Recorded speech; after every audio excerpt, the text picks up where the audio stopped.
Welcome to the Real News Network. I'm Paul Jay in Baltimore. And welcome back to Reality Asserts Itself with our series of interviews with Rob Johnson, who joins us again in the studio. Thanks for joining us again, Rob. My pleasure. So one more time, Rob is president of the Institute for New Economic Thinking. He's also a senior fellow and director of the Global Finance Project for the Franklin and Eleanor Roosevelt Institute in New York.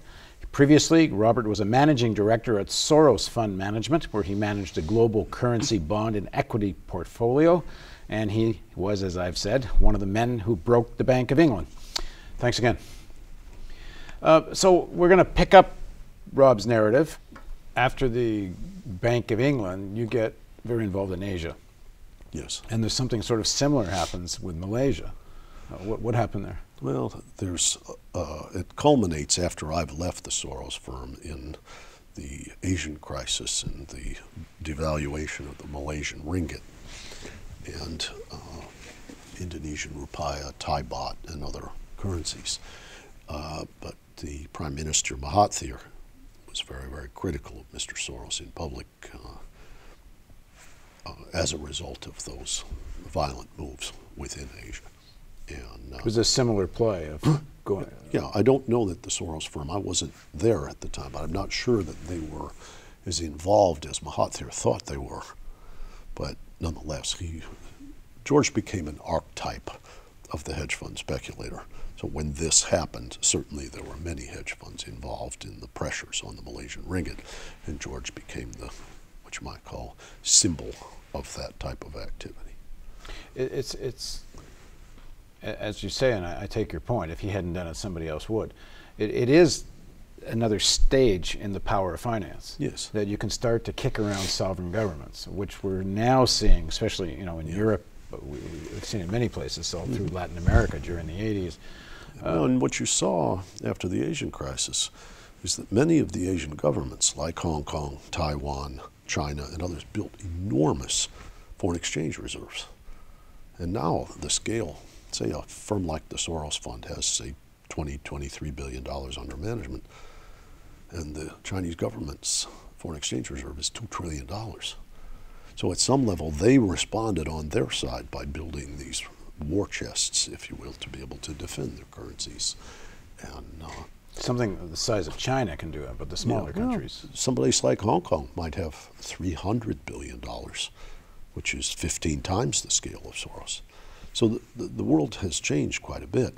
I actually think that the biggest danger now in the relationship between the financial sector and government is that the financial sector, through lobbying, can use the governments to, which you might call, underwrite their losses. Heads they win, tails society. They socialize the losses. Which is what we've seen here. And that process is somewhat even more, how do you say, toxic, because at some level you're what you might call turbocharging the winners and making speculation unlosable. Yeah, well, yeah, exactly. Okay, just very quickly, biographically, you make a lot of money out of this time at Soros. You decided to take some time off. I know all this because I've asked Rob off camera, but I'm going to do it quickly. And you finally get to do your dream, which is go sailing. Yes, I'd been a sailor since I was a young boy, and I wanted to, I had 2 small children, and I wanted to be able to explore parts of the planet that you don't really get to through airports. Places like the coast of Siberia or Antarctica and what have you. And I had often thought of being a naval architect or even an oceanographer. And the idea of my children being able to become that familiar with dimensions of nature was something I aspired to do. And because I had young children and my 2 parents were quite vital, linking the 3 generations in that form was something I wanted to do to create cohesion within my family and joy. You go back into finance for a little bit, and then you come back and you switch gears. You go into music and film. Well, music is historically very close to my family, and through the music experience I got involved with a blues business and essentially a blues film that PBS was putting together under the leadership of Martin Scorsese. And the operating producer and director, Alex Gibney, became a friend, and then we started to work together and ended up creating a film that was what you might call political philanthropy. We were appalled by torture.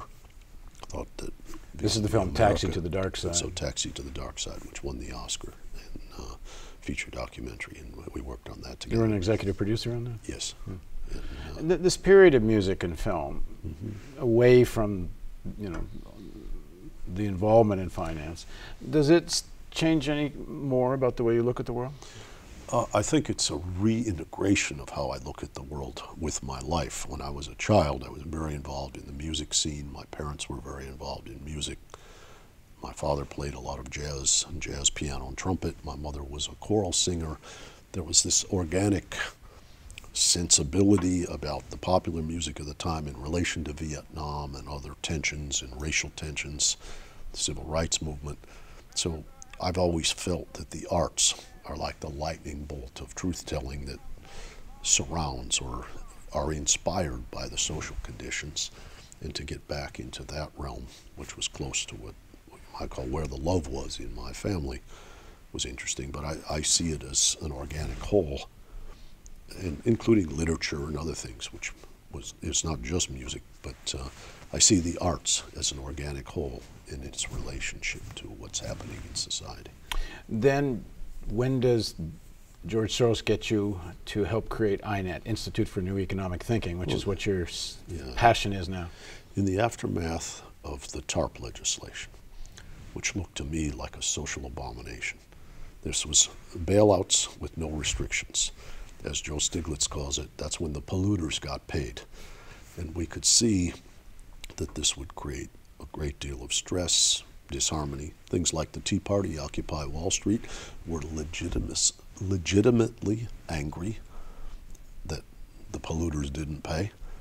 And in that aftermath, George Soros, who'd lived through Austrian and German banking crisis in the 1930s, the dissolution of trust in governance, he and I started to talk. I had been in Washington volunteering with the House and Senate banking committees during the time of the TARP legislation. I was quite distressed. A couple of other friends were quite distressed. We felt like this was a time to challenge mechanistic orthodox economics.